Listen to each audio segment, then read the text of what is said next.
welcome back to the Festival of Speed FutureLab for our latest tech talk in the Randox studio. We've got with us Steve Maclaren, the COO of the National Robotarium. Steve, welcome. It's great to have you here. You've been a busy man this morning. I've seen you working hard. Yeah, it's been busy. Quite nice to sit down, isn't it, for a change? We are going to explore how humanoid robots are teaming up with humans to solve problems, create cool tech, and make life better. We are going to open up the floor at various points as well, so if anybody's got a question, please do pop your hand up. If I can see, because there's a few lights underneath you, we'll come to you. But if you do have a question, please pop your hand up, and we'll put it to Steve. Right, Steve, let's get things underway and start with a very, I say simple question. It's probably not as simple as it sounds. What is a humanoid? Well, a humanoid is something that represents the form of a human being. So when we talk about humanoid robots, we mean robots that very closely represent the human form, arms, legs usually, certainly a head, hands, and can usually speak. Some have either real eyes or they have some kind of mechanism of displaying an eye or a facial feature. So a humanoid robot designed to represent a human. Why are we developing humanoids? Well, as humans, we get more comfortable when we engage and communicate as human beings like this on the stage here right now. So the more that we see robotics representing who we are, the easier we'll find it to communicate. But there's also a piece around if we make humanoid robots that act in the way we do, can perform the things we do and behave the way we do, we then don't need to adapt the world around the robot, like a robot lawnmower, to suit the robot. We can just put robots into human environments with no changes. Now, there's a lot of positives to this as well, certainly in the work environment, isn't it? What sort of things, what sort of environments can they go into that, say, it's too dangerous for us to go into? So if you put robots into, you can put them into things like nuclear decommissioning, for example, where there's danger to radiation. Or maybe you want some kind of robotic assistance in terms of healthcare where there's risk of disease transmission or spread of infection if there's humans in the vicinity of the patient. So there's a number of ways of keeping people safe from both perspectives, if you like, in terms of rather than just the dangerous areas like mining and nuclear decommissioning, etc. Right. You have been very busy over at Amica today. A fantastic humanoid. First of all, what can Amica do? So Amica can converse with you pretty much mimicking human communication skills. So we talk about eye contact, we talk about gestures, as I'm doing right now to you, and we talk about facial expression and movement of the lips, movement of the eyelids, etc. That's how we as humans communicate. 90% of how we do that, communicate, is through that kind of physical interaction, subconsciously. So Amica is designed to let you experience what it's like to have a robot communicate with you in a human way. So it's a completely different experience than it would be with your Google or your Alexa in terms of you get a conversation going rather than question and answer. Has anybody seen Amica yet? Has anybody been down there? No? Well, when you get a chance, do go down, because we were talking just before we started. And it's not just interaction, there is an element of memory there, isn't there, as well? Yeah. Just got to explain what we were talking about. And if I went to see Amica and spoke to Amica, if I came back an hour later, Amica would likely remember me, right? Yeah, that's correct. So Amica has what we call inbuilt machine learning. So what it allows the robot to do is capture and learn from the interactions with a human. So what you speak to it, if you tell it your name, you introduce yourself, and like you said, if you come back an hour later and say, Amica, it's me again, she will recognize you both visually and through your voice as that person who presented earlier. The tech involved, explain it. The tech involved is immense. As best as you can. Yeah, I'll do my best. I'm not a technical guru here. So ChatGPT 4.0, everybody knows about ChatGPT. That's the foundation that Amica uses. There's then elements of programming that have to be wrapped around that. So services such as text-to-speech. So we need to be able to interpret the text and create speech from that. But more importantly, we've then got to do text-to-movement, text-to-lip movement, text-to-arm movement for gestures, and text-to-eye movement. So all of that is proprietary programming that needs to be put in by the company builder, Engineered Arts, in order for Amica to speak like a human to you and express herself. And in order to get there, you have a number of research themes, don't you? Can you talk us through the research themes that you're studying at the National Robotarium and why? Yeah, so the key thing that we're using at Amica at the National Robotarium is a lot for schools and outreach is one of the main things here. And the reason for that is getting trust in AI, or importantly, being able to question AI at the right time is really, really important, particularly for our next generations. So that's kind of where we're focused.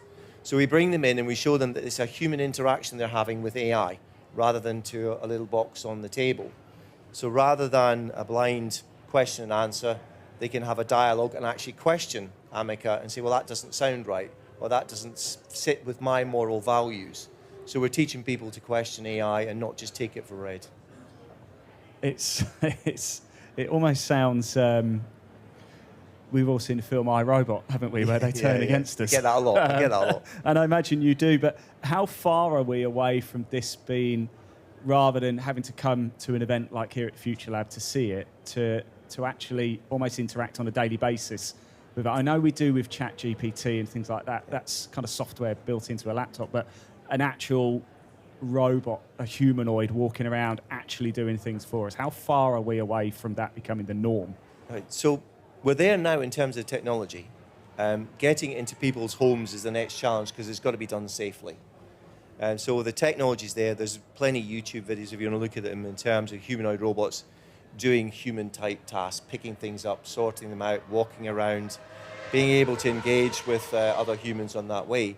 In terms of having them in our homes, I could see the first robots appearing within 5 years in our homes of that nature, that humanoid nature. And actually, it's good for, we spoke about them working in hazardous environments. Yeah. There's a human element to it as well in loneliness. Yeah, is a good element. Explain a bit more about how that can help.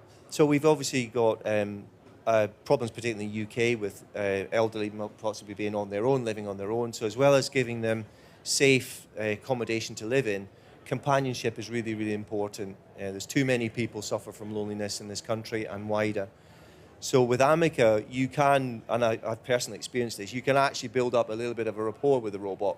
It doesn't replace human-to-human contact, but what it does do is give you the feeling of being able to talk to another being that can have a conversation and not just, again, question and answer.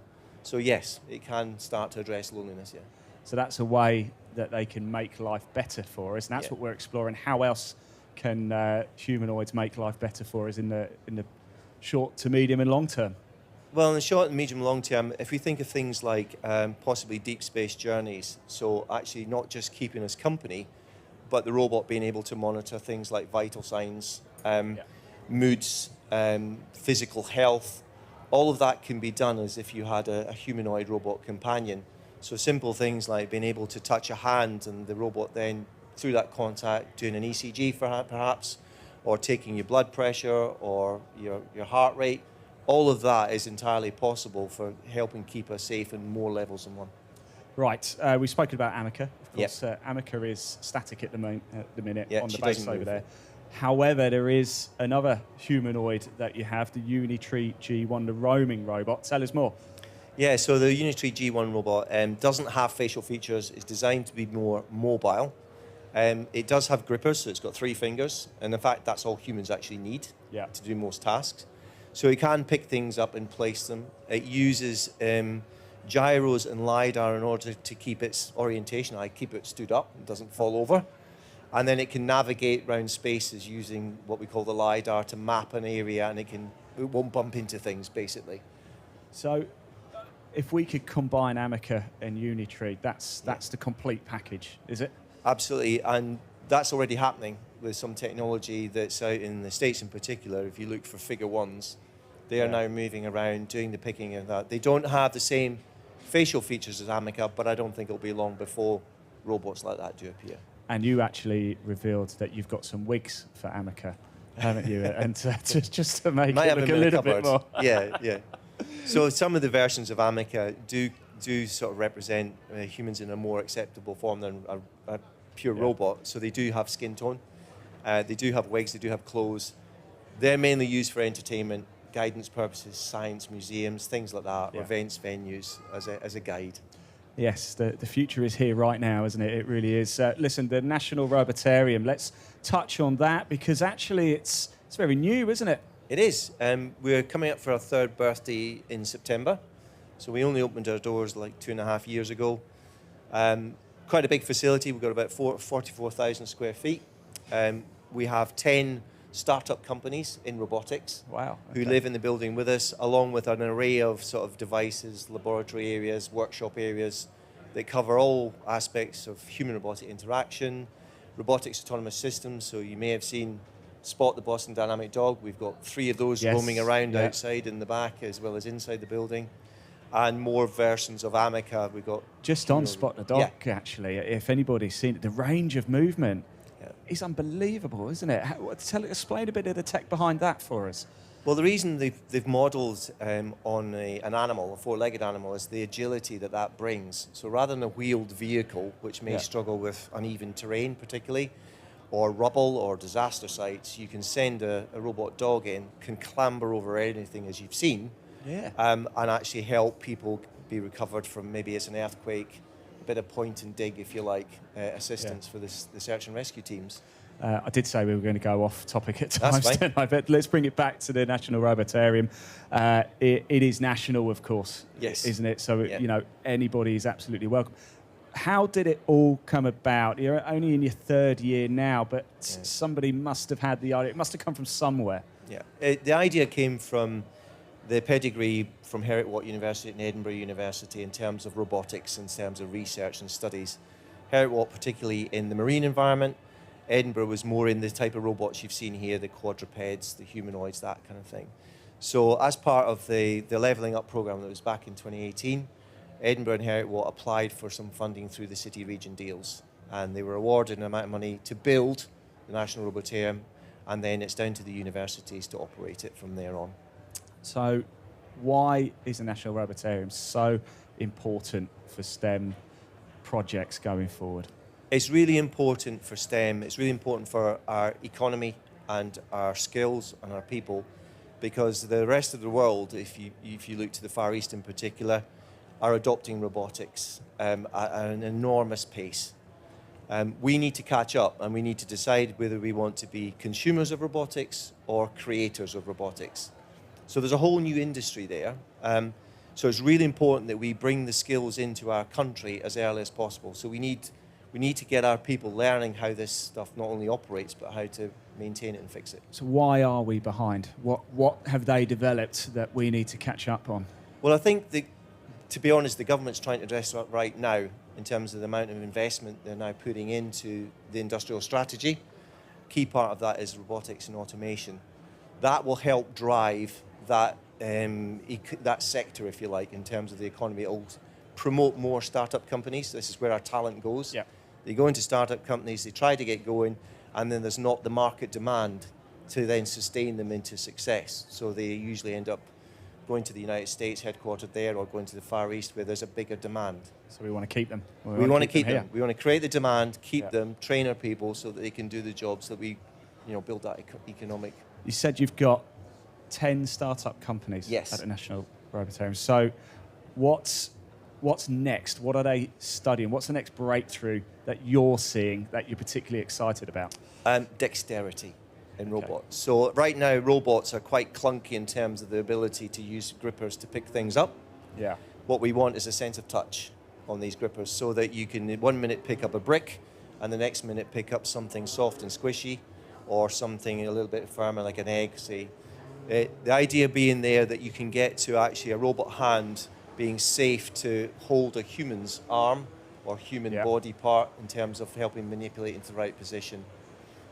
That means that we've got safety built in, but we've also got that sense of touch built into robotics. So if anybody here watching now is inspired by this, and I'm sure they probably are, what advice would you give to somebody who's looking at this thinking, I would love to get involved, but I don't know what the start point is, especially somebody who's at school, let's say? Right. So the start point for me is get in touch with us. We're a national asset. We will at least help connect you to the right organisations if you're looking at robotics companies for adoption, or you're looking to connect with research, or you're looking to get engaged from schools, we can certainly help pull packages together that we can show, be given to teachers to deliver in terms of coding, advice on the right subjects that lead to that, assembly, coding, whatever it might be in robotics. Actually, that's a very good point you make as well. A career path then, because it's your COO of the National Robotarium. Can you just explain some of the roles that you see across the 10 startup companies involved and your pathway to where you are now?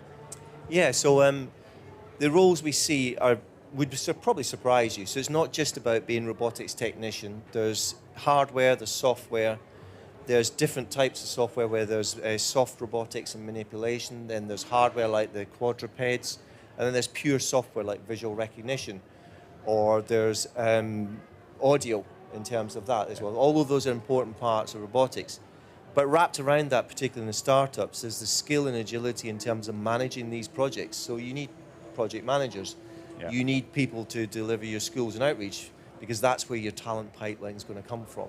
So you need a bigger array of talent around you than maybe you think when you first set off. The future, Steve, is here now. You excited for it? Oh yeah, I love it. No. Yeah. I live the dream. Yeah. Right. So we'll open the floor. Actually, has anybody got a question for Steve from the National Robotarium? We do have a mic if anybody wants to ask him a question. James. Just interested in how much His Majesty's government plays in all of this, and whether they have a keen interest in the Robotarium, and whether you work with the government on certain things. Yes, we do.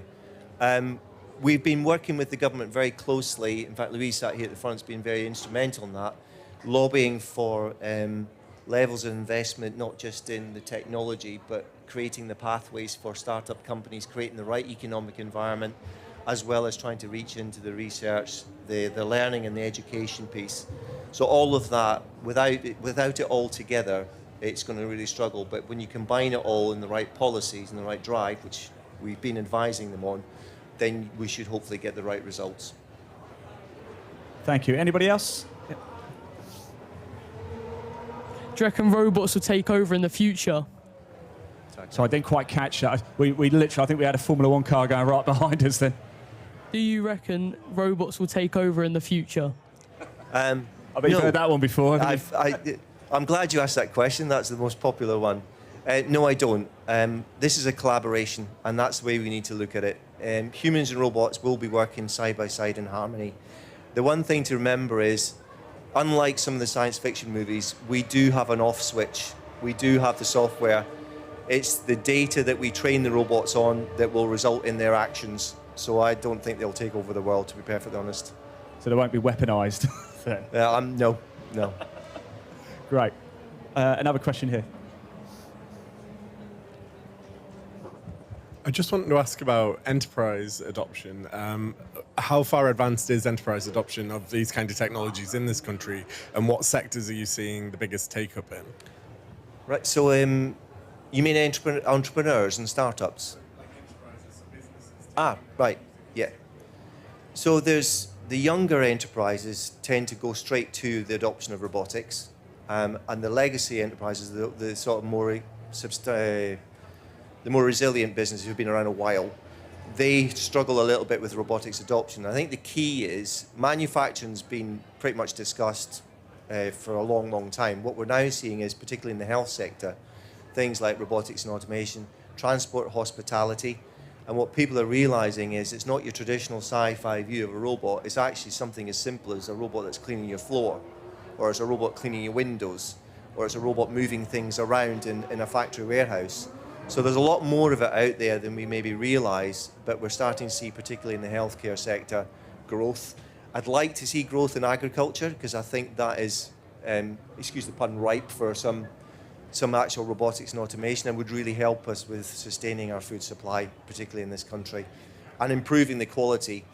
Because robots can add a lot of things. They can address overuse of chemicals, for instance, by targeting the right areas.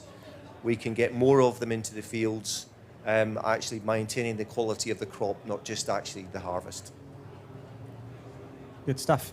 Yes. So I just want to pick you up on that last point you were making about the window cleaners So I couldn't catch. Well, you were talking about in the enterprise and where robots would be used. Yeah. And I mean, my concern is that they're going to be way too expensive. You know, we have a minimum wage in this country, and a robot's not going to replace someone who picks fruit. Well, robots could. So where you've got, there's two ways to look at this. Either you're looking for cost out, or you're looking for productivity up. If you're looking for productivity up, even in fruit picking, there are robots that can now do that. And again, that goes back to the dexterity piece. So you can augment and increase your workforce through adding robots to your existing workforce. That starts to address skills gap, but still maintains your human workforce at the same time. So it's this collaboration piece. If you're looking for efficiencies, robotics can help there through lights out operations. So what you end up with is almost like a double shift. The humans come in, do their bit during the day, and then you can have a lights out night shift, which is reducing your power consumption, reducing your energy bills, but still maintaining an output at the same time. Great. Yes, over here.